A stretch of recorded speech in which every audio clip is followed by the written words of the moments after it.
po sa inyo mga kapatid. Ngayon po ay naparito po tayo para talakayin natin kung paano po magkaroon ng kayamanan sa langit. May isang mayaman na lumapit sa ating Panginoon at nagtanong siya, Panginoon, anong dapat kong gawin para maging karapat-dapat po ako sa kaharian ng langit? Ang sabi ng Panginoon, ano ba yung utos? Diba? Huwag kang papatay, huwag kang magsisinungaling, huwag kang magnanakaw, diba? Huwag kang mangangalunya. Ibig sabihin, sundin mo yung 10 utos para ikaw ay makapasok sa langit. Ang sabi ng mayaman, Panginoon, nagawa ko na po yan. Simula nung aking pagkabata ay ako'y naging masunurin sa aking mga magulang at sinusunod ko yung mga utos na yan. Anong sabi ng Panginoon? Isa pa ang kulang sa iyo.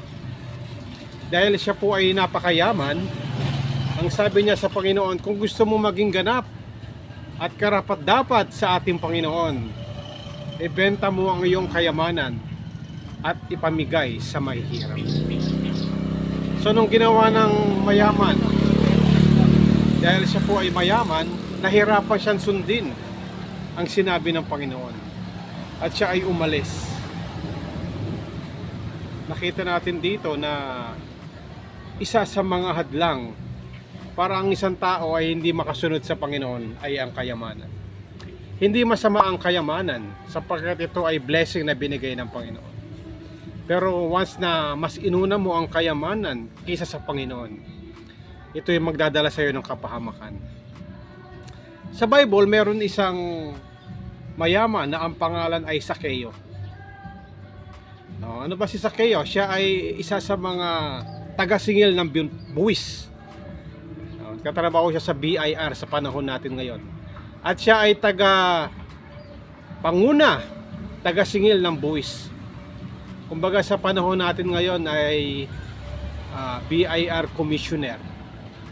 Dahil siya ay taga-singil ng buwis, syempre marami siyang pera. Ang problema lang kay Sakeo, dahil siya ay taga-singil ng pera, ito'y kanyang kinukupitan. Yan. May mga times na pagka siya ay maniningil ng buwis, ito'y kanyang dinadagdagan. Halimbawa, magsisingil siya ng 5,000. Yan. Gagawin niya 6,000. At ang 1,000 ay kanyang binubulsa. Kaya itong si Sakeo ay yumaman dahil sa kanyang maling gawain. Minsan si Jesus ay napunta sa kanilang lugar upang magbahagi ng mabuting balita. At ito ay narinig ni Sakeo. So ang ginawa ni Sakeo, siya ay naging curious at gusto niyang maranasan si Jesus. At anong ginawa niya? Pumunta siya doon sa pinagtitipunan ng ating Panginoon. At gusto niyang makita si Jesus. Kasi nababalitaan niya si Jesus nagpapagaling, nagpapalayas ng demonyo, gumagawa ng himala. At gusto niyang maranasan ng Panginoon sa kanyang buhay. At dahil si Jesus ay pinagkakaguluhan at dinudubog ng maraming tao, hindi niya makita si Jesus kasi siya ay maliit. Siya ay pandak. No. Kaya kailangan niya umakyat sa puno ng sikamoro para makita niya si Jesus. At sa kanyang pag-akyat sa puno, natapos si Jesus sa kanyang pagpapahayag ng mabuting balita. At nakita niya si Sakeo na nasa puno. At ang sabi ng Panginoon sa kanya, Sakeo, bumaba ka dyan sa puno. Pupunta ako sa iyong tahanan. At nang narinig ni Sakeo ang panawagan ng Panginoon, anong ginawa niya? Siya ay bumaba sa puno at masayang inimbita si Jesus sa kanyang tahanan. So, nung makita ng mga tao na si Jesus ay tumuloy sa bahay ni Sakeo, nagbulong-bulungan yung mga tao. Bakit nakikisama siya sa mga sa makasalanan katulad ni Sakeo? Kasi alam nila na si Sakeo ay sakim sa pera, kurap. Kaya nung pinapasok ni Sakeo si Jesus sa kanilang tahanan, nagkaroon ng kagalakan si Sakeo at nagkaroon siya ng pagbabago sa kanyang buhay. Ang sabi niya sa Panginoon Jesus, Panginoon, yung kalahati ng aking kayamanan ay bibigay ko sa mahihirap. At yung mga taong niloko ko, ninakawan ko, ibabalik ko sa kanila ng 4 na beses. Transformation, di ba? Pagbabago ang nangyari sa buhay ni Sakeo nung si Jesus ay pinapasok niya sa kanilang tahanan.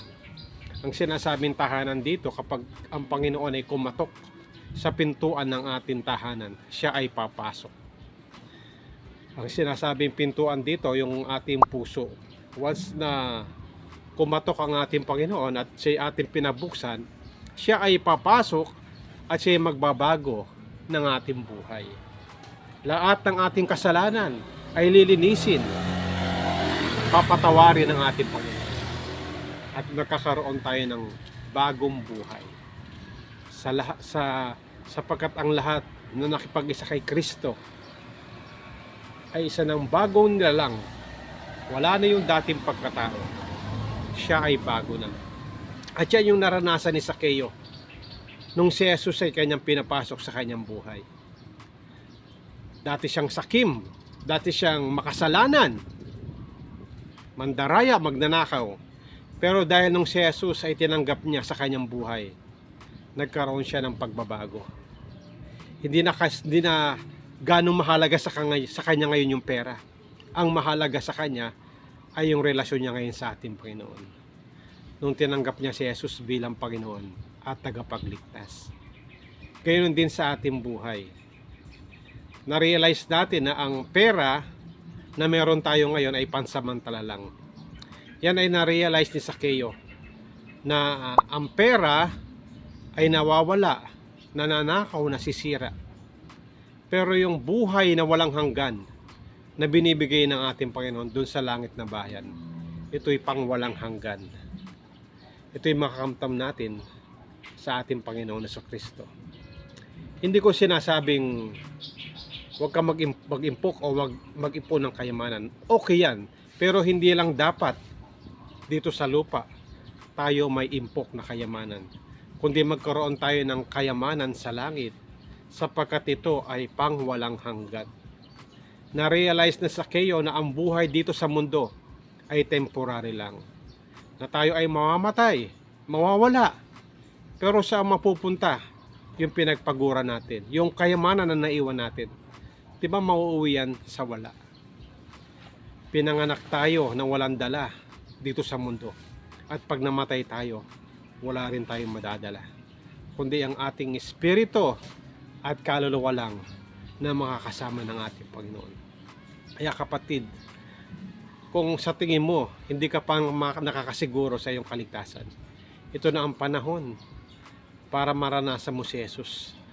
Tanggapin mo siya bilang Panginoon at tapagaligtas ng iyong buhay, at di kayo makakaroon ng buhay na walang hanggan. Kung yan ang nais mo, sumunod ka sa maikling panalangin ito. Sabihin mo, Panginoon Jesus, lumalapit po ako sa iyo, humingi ng tawad sa aking mga kasalanan. Nalaman ko na ang buhay dito sa lupa ay pangsamantala lang.